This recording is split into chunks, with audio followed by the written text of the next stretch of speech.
ভারতের তথাকথিত digital India smart city কিংবা ভিশন 2047 এর আড়ালে যে বাস্তবতা ঢাকা পড়ে আছে তা হলো এই দেশের অন্তত 6 কোটি মানুষ এখনও বস্তিতে গবাদি পশু আবর্জনা এবং নর্দমার পাশে জীবনযাপন করে। রাষ্ট্রীয় উন্নয়নের নামে কোটি কোটি টাকার বাজেট বরাদ্দ হলেও ভারতের 1/3 শহরবাসী এমন পরিবেশে বাস করছে যেখানে মৌলিক অধিকার যেমন নিরাপদ পানি, পয়ঃনিষ্কাশন বা বিদ্যুৎ সংযোগই নেই।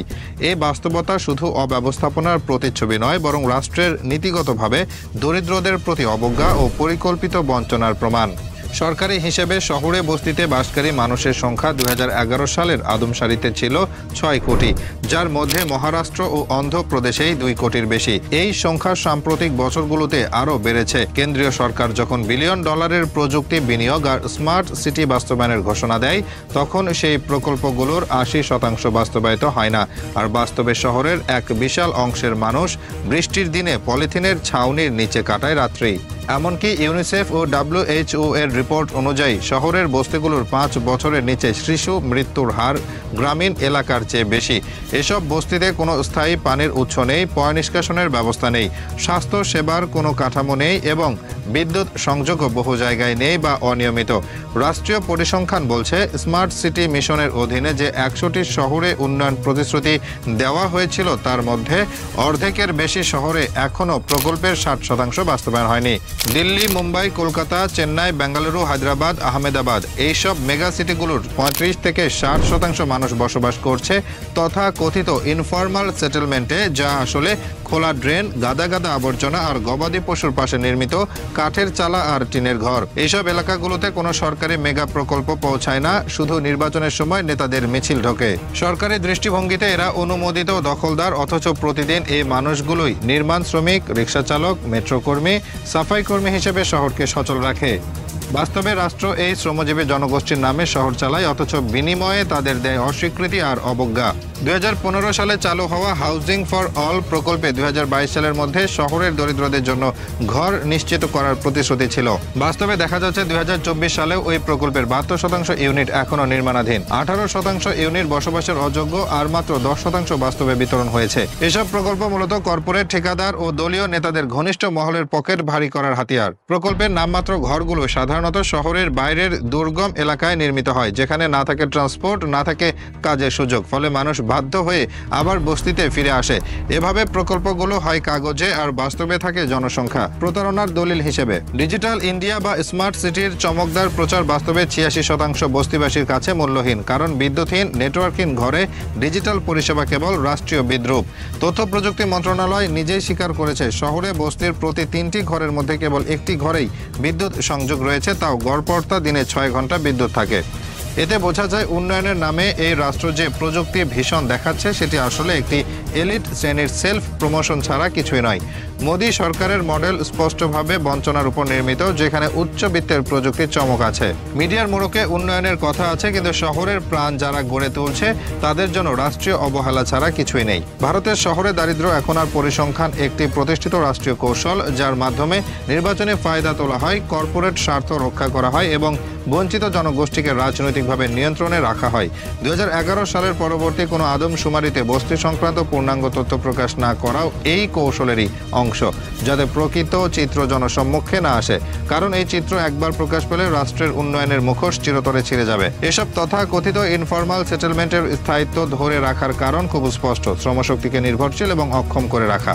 যখন একজন শ্রমজীবী মানুষ বস্তিতে বাস করে, সে কখনোই সম্পূর্ণরূপে সামাজিকভাবে সক্রিয় নাগরিক হতে পারে না। সে বিদ্যুৎহীন, পানিবিহীন, টয়লেটবিহীন বাসস্থানে প্রতিদিন কেবল টিকে থাকার যুদ্ধ করে, ফলে সে রাজনীতি, প্রশাসন বা অর্থনীতির উচ্চতর স্তরে প্রবেশের সুযোগ পায় না। রাষ্ট্র এই মানুষগুলোকে কেবল একটি পণ্য হিসেবে দেখে, যাদের শ্রম দরকার কিন্তু অধিকার দেওয়ার প্রয়োজন নেই। ফলে এই বস্তিবাসীরা হয়ে পড়ে একটি অনিবন্ধিত শ্রেণী, যাদের সংখ্যা রাষ্ট্র গোপন রাখে এবং যাদের অস্বীকৃতি রাষ্ট্রের উন্নয়নের অন্যতম পূর্বশর্ত হয়ে দাঁড়ায়। দিল্লির মতো রাজধানীতেও 45%-এর বেশি মানুষ বস্তিতে বসবাস করে। NDMC এর আওতাধীন এলাকাগুলো বাদে বাকি প্রতিটি ওয়ার্ডে একাধিক বস্তি রয়েছে এবং সেগুলোর বেশিরভাগে নেই জল, পয়ঃনিষ্কাশন বা চিকিৎসা কেন্দ্র।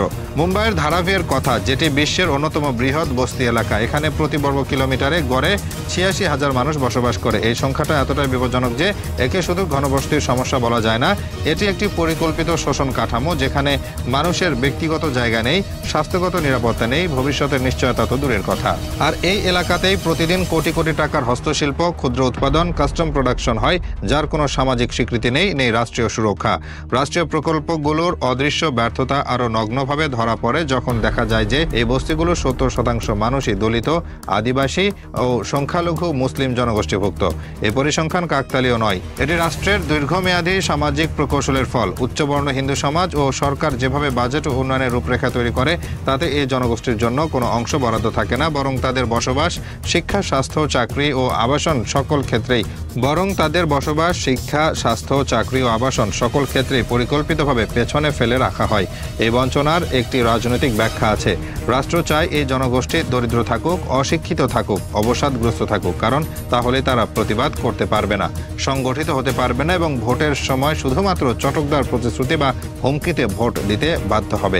এই জনগোষ্ঠীর বড় অংশ কোনোভাবে মিডিয়াতে বা সংসদে প্রবেশ করতে পারে না, ফলে তাদের জীবন ও সংগ্রাম অব্যক্তই থেকে যায়। যখন মোদী সরকার স্মার্ট সিটি বা ভিশন ২০৪৭-এর কথা বলে, তখন বাস্তবতাকে এড়িয়ে যাওয়ার কৌশল হিসেবে বস্তিকে অনুল্লেখযোগ্য বানিয়ে ফেলা হয়। মিডিয়ার মাধ্যমে প্রচার চালানো হয় যে ভারত এখন উন্নয়নের উচ্চতম শিখরে, অথচ একই সময় রাজধানী শহরেই শিশুরা খোলা ড্রেনে খেলছে, মা সন্তান প্রসব করছে গরুর খোয়ারে, আর বৃদ্ধরা চিকিৎসা ছাড়াই মারা যাচ্ছে। রাষ্ট্রের কর ফান্ড থেকে যে উন্নয়ন প্রকল্পগুলো বরাদ্দ হয়, তার একটি বড় অংশ মিডিয়া ক্যাম্পেইন, উৎসব, আন্তর্জাতিক সম্মেলন ও বিলাসী উদ্বোধন অনুষ্ঠানেই শেষ হয়ে যায়।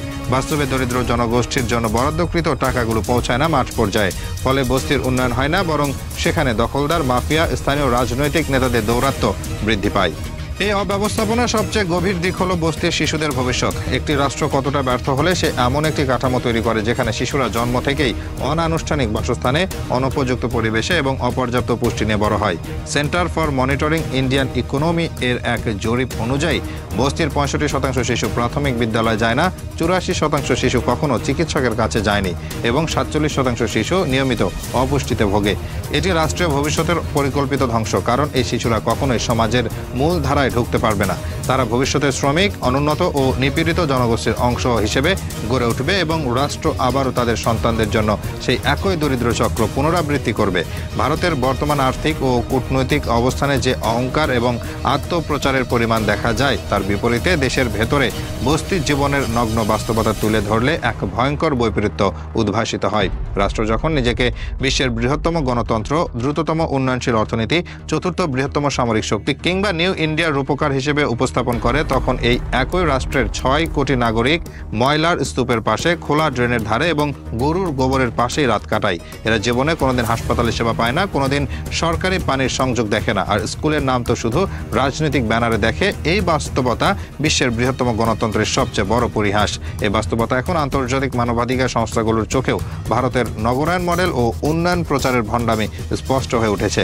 United Nations Human Settlement Programme একাধিকবার রিপোর্টে উল্লেখ করেছে যে ভারতের শহুরে আবাসন সংকট একটি স্ট্রাকচারাল ইনজাস্টিস, যেখানে রাষ্ট্র পরিকল্পিতভাবে অবকাঠামোগত ব্যয় কমিয়ে গরিব জনগোষ্ঠীকে অদৃশ্য করে রেখেছে। World bank, world economic forum এবং ILO এর গবেষণাতেও দেখা গেছে যে ভারতের শহরগুলোতে বৈষম্যের পরিমাণ আফ্রিকার দরিদ্র দেশগুলোর তুলনাতেও ভয়ঙ্করভাবে বেশি। মোদী সরকার যখন G20 সম্মেলনে দেশের উজ্জ্বল ভবিষ্যতের গল্প শোনায়, তখন দিল্লির সরকারি নথিতেই দেখা যায় 65% শিশু স্কুলে যায় না আর 40% মানুষ ঘর ছাড়াই দিন কাটায়, যা আন্তর্জাতিক আইন ও মানবাধিকার চুক্তির লঙ্ঘন। এসব অবকাঠামো প্রকল্পের পাশাপাশি মোদী সরকারের ডিজিটাল ইন্ডিয়া মডেলও স্পষ্টভাবে বৈষম্যমূলক। যাদের ঘরে বিদ্যুৎ নেই তারা ডিজিটাল সেবা পাবে কিভাবে? যাদের হাতে মোবাইল নেই তারা ডিজিটাল শিক্ষা নেবে কিভাবে? তথ্যমতে শহরে দরিদ্র জনগোষ্ঠীর 86% এখনও ইন্টারনেট ব্যবহারের বাইরে। এই ঘাটতি এমন সময় যখন সরকার সবকিছুই ডিজিটাল ভারত এর নামে অনলাইন ভিত্তিক করছে। রেশন কার্ড, জন্ম নিবন্ধন, স্বাস্থ্যসেবা, এমনকি শ্রমিকদের রোজগারও। এর মানে দাঁড়ায় যারা ইতিমধ্যে অবহেলিত তারাই আরও বেশি বিচ্ছিন্ন হয়ে পড়ছে। ভারতের অভ্যন্তরীণ এই বৈষম্য এখন বৈশ্বিক মানবাধিকার পরিসরে প্রশ্নবিদ্ধ হচ্ছে।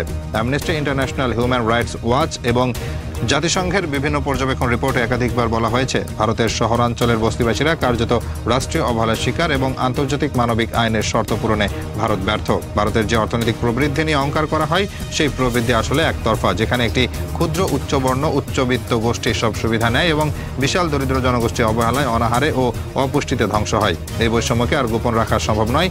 আজকের বৈশ্বিক মানবাধিকার সংস্থা, পরিসংখ্যান ভিত্তিক সংস্থা ও উন্নয়ন গবেষণাগুলো একে রোলিং হিউম্যান ক্রাইসিস হিসেবে চিহ্নিত করেছে। ভারতের উন্নয়ন প্রচারণা আসলে বাস্তবতা থেকে পালিয়ে যাওয়ার একটি কৌশল। দেশের ভেতরে 6 কোটি মানুষ যদি আজও পচা ড্রেনের ধারে কুকুর ও গরুর পাশে ঘুমায়, তবে সে রাষ্ট্রের আর্থিক, প্রযুক্তিগত বা সামরিক শক্তি কোনো অর্থই রাখে না। কারণ একটি রাষ্ট্রের শক্তি মাপা হয় তার দুর্বলতম নাগরিকের অধিকার দিয়ে, যেখানে ভারত এখন এক সর্বোচ্চ ব্যর্থ রাষ্ট্রের নামান্তর।